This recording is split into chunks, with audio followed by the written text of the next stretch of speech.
క్రైస్తవ జీవితానికి ఎన్ని హంగులున్నా శక్తి లేకపోతే ఏం ప్రయోజనం? జీవించటానికి శక్తి కావాలి. జీవితం మాదిరి తెలుసుగాని దానిని అన్వయించుకునే శక్తి సామర్థ్యాలు లేకపోతే అన్నీ ఉండి ఏమి ప్రయోజనం? పందెంలో గెలవటానికి బహుమానంతో పనేమిటి? శక్తి అన్నిటికీ అవసరమైతే శక్తి లేని భక్తి నిరుపయోగమే కదా.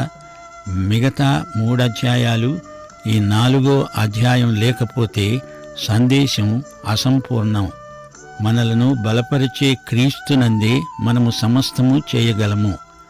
ఆనందం క్రైస్తవ జీవితానికి బలాన్ని ఉత్పాదన చేయగలదు. శక్తి యొక్క రహస్యం ప్రార్థన.